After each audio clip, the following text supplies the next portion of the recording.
Bonjour à tous et bienvenue dans ce Morning Bull Live. Nous sommes le 7 février 2024. Grosso modo, ce matin, quand j'ai ouvert un petit peu les médias financiers, quand j'ai browsé sur Internet, quand j'ai surfé sur le web, eh bien, je me suis rendu compte que finalement, le marché était d'abord super calme. Quand on regarde les performances des indices hier, il n'y avait pas de raison non plus de se lever. Ça se passe surtout au niveau des sociétés avec les publications des résultats, mais les indices ne font plus vraiment grand-chose pour l'instant. On sent qu'on est là en train de se demander est-ce qu'on veut aller plus haut? Puis si on va plus haut, pour quelles raisons on irait plus haut?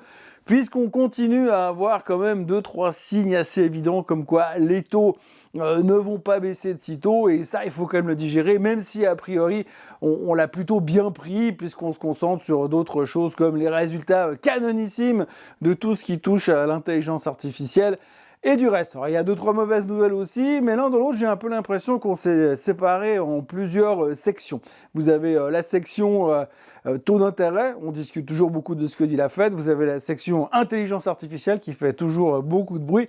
Et vous avez la section earnings, résultats du trimestre, dont on parle plus ou moins en fonction de l'activité sur les titres concernés. Et puis après, il y a une quatrième section, la section bis, qui est la section crise de l'immobilier commercial. Mais ça, on n'aime pas trop en parler, mais de toute façon, on sait qu'elle est gérée. Et puisque Madame Yellen a encore dit hier soir que de toute façon, bien sûr que les autorités s'en occupaient, on surveille attentivement, et puis dans le pire des cas, on fera comme d'habitude, on signera des chèques. De toute façon, de l'autre côté, le gouvernement a un crédit illimité jusqu'en janvier 2025. Alors autant faire péter la caisse et puis venir sauver les banques qui se seraient éventuellement foutues dedans en prêtant de l'argent dans le secteur de l'immobilier commercial. Encore une fois.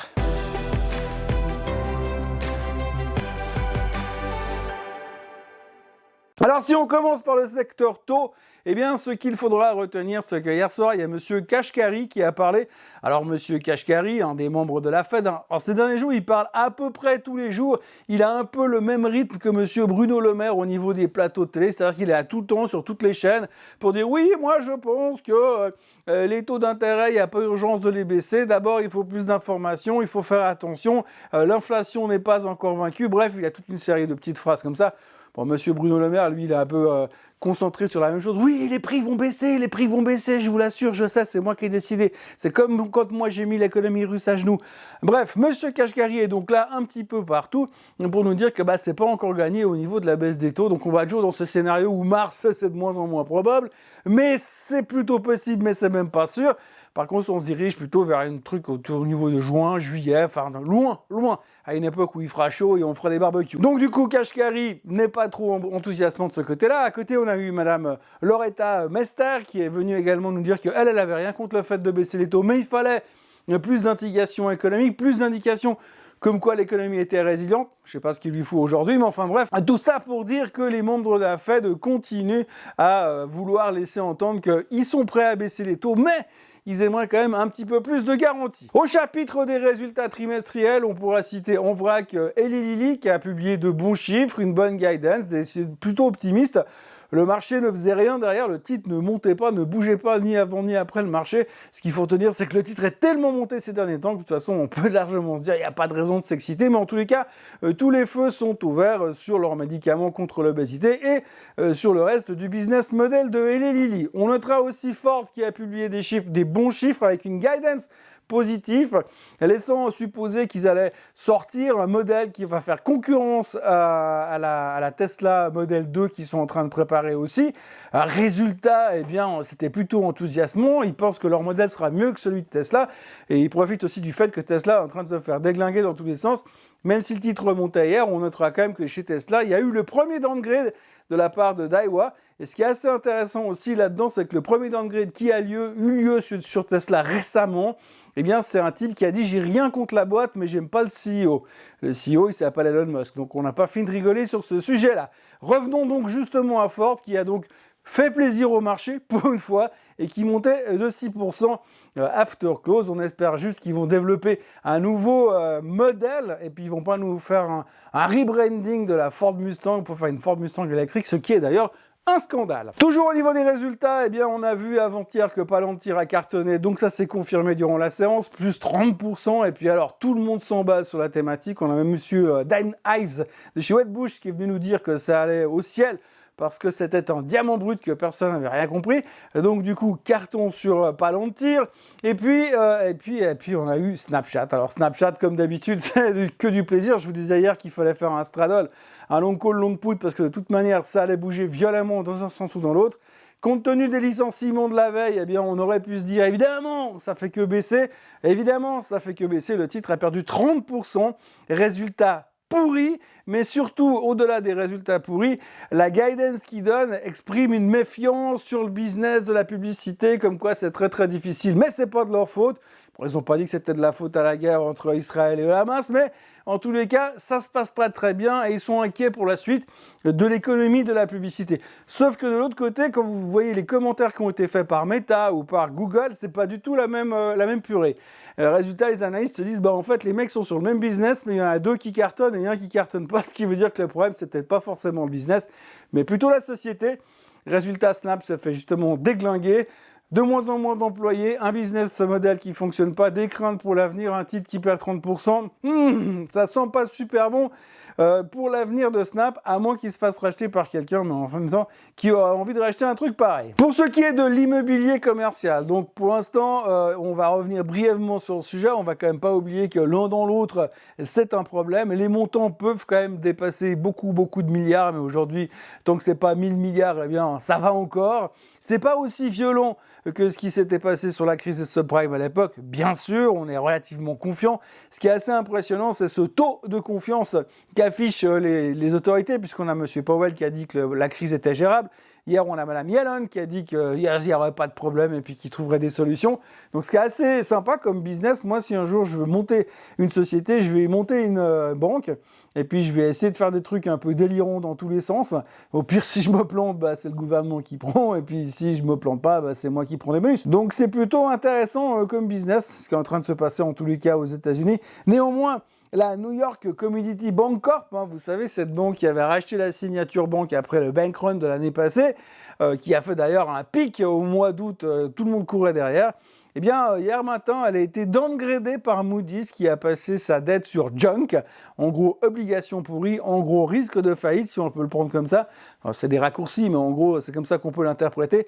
Le titre s'est encore fait déglinguer. Grosso modo, depuis les tops du mois d'août, le titre a perdu 74%, ça fera. Donc ça se passe très très bien, toujours dans ce secteur-là, dans les banques régionales. Ça continue à vraiment être hyper motivant. En tout cas, pour l'instant, on a la sécurité qui est offerte par la secrétaire du Trésor et par la Fed, mais le seul truc qui pourrait nous arriver de mauvais, c'est que finalement les clients, ils en aient ras-le-bol et qu'eux se tirent de nouveau et nous fassent revivre un bank run comme on a vécu l'année dernière. Mais a priori, c'est pas ce qui est en train de se tramer, visiblement, puisque tout le monde a l'air plutôt serein. Et puis au pire, si ça devait faire de la contagion, ça donnera l'occasion à d'autres banques de racheter d'autres banques, comme l'UBS a fait avec le Crédit Suisse l'année dernière. UBS d'ailleurs qui a publié des chiffres trimestriels avec une perte annoncée, qui a un petit peu déçu le marché, mais en revanche, ils ont annoncé un bénéfice annuel de quasiment 30 milliards. Merci au Crédit Suisse. L'un dans l'autre, eh ben, la journée tient relativement bien. Et d'ailleurs, on le voit ce matin sur les commentaires sur les marchés asiatiques. Les gens sont plutôt encourageants puisqu'ils se disent, bah, l'un dans l'autre, regarde, on annonce que les taux sont repoussés, la baisse des taux est repoussée de plus en plus loin. Le marché s'en fout. Les résultats sont bien. 81,2% des sociétés ont fait mieux que les attentes pour l'instant, vu qu'on avance de plus en plus dans la saison des résultats. Donc l'un dans l'autre, il n'y a rien à dire. On sait que les résultats avaient été révisés à la baisse avant, mais ça, on ne met pas trop dans le Wall Street Journal. De l'un dans l'autre, les choses vont plutôt bien, donc on est satisfait et le marché ne baisse toujours pas. Même si aujourd'hui, news assez intéressante, on a eu droit à monsieur Tom Lee. Alors Tom Lee, c'est le stratégiste de ces Fundstrat. Le gars, c'est un boule de chez boule. Il est convaincu que le marché va à 100 000 milliards de toute façon. Il est hyper boule depuis des mois et des années. Mais depuis quelques temps, il est méfiant et il déclarait hier soir justement qu'il pensait qu'on arrivait à un moment où le marché était au bord d'une correction imminente. Alors son scénario à lui, c'est correction imminente, très violente et très rapide, opportunité d'achat, utiliser les comptes étrangers, vendre les bijoux de la grand-mère, racheter le marché et revendre à 5400 à Noël. C'est un peu le scénario qui est prévu, mais lui s'attend à une correction très rapide bientôt puisqu'il a l'impression qu'aujourd'hui, à l'approche des 5000 sur le S&P 500, Quand ça veut pas, et l'indice semble un peu patinant à semoule à ces niveaux-là. Bref, c'est compliqué, et donc il est méfiant de ce côté-là. Il est d'ailleurs accompagné par monsieur Paul Tudor Jones, qui dit la même chose. Il estime qu'aujourd'hui, il y a bien des titres dans le marché qui sont carrément sous stéroïdes anabolisants, et qu'il est inquiet de ce qui pourrait se passer ensuite. Donc ça fait 2 voix négatives, mais au milieu de tout ça, vous avez quand même une voix optimiste, le trading desk de JP Morgan, qui a quand même une vision assez...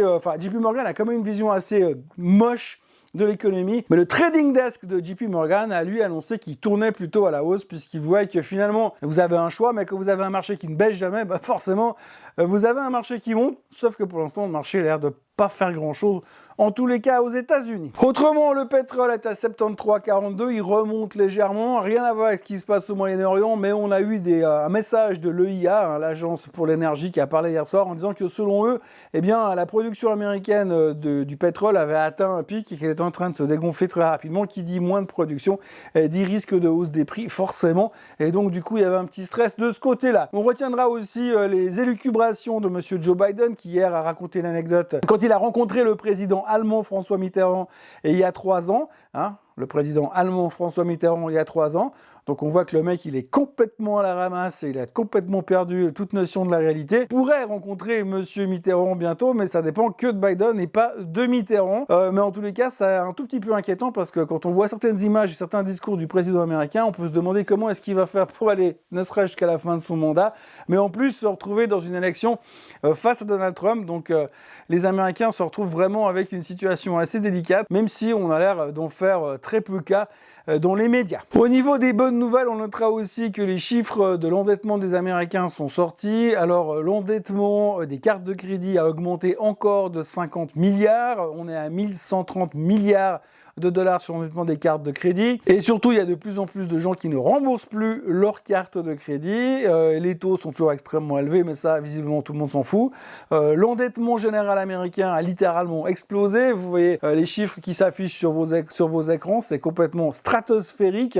Mais tout le monde s'en moque. Mais la problématique de tout ça, c'est qu'on est en train gentiment de lutter contre l'inflation en créant de plus en plus d'endettement, et je parle même pas de l'endettement du gouvernement américain, qui fait quand même qu'au bout d'un moment, il y a un truc qui va bugger quelque part, ou alors j'y comprends rien, à moins qu'on ait une croissance économique complètement délirante et qui double les salaires dans les 12 mois, tout en réussissant à maintenir l'inflation en dessous de 2%, je vois pas comment ils vont s'en sortir pour réussir à éponger cette montagne de dettes qui est en train de s'accumuler. Je crois que sur les 3 dernières années, l'endettement des ménages moyens aux États-Unis est en hausse de 23%, donc il y a quand même un problème quelque part qui est en train de prendre de plus en plus d'ampleur, et je ne suis pas sûr que les banques centrales, qui sont nos amis, puissent à terme réussir à nous sauver les miches à tous les coups. Aujourd'hui, nous aurons la production industrielle en Allemagne qui sera publiée, le trade balance qui sera publié aux États-Unis.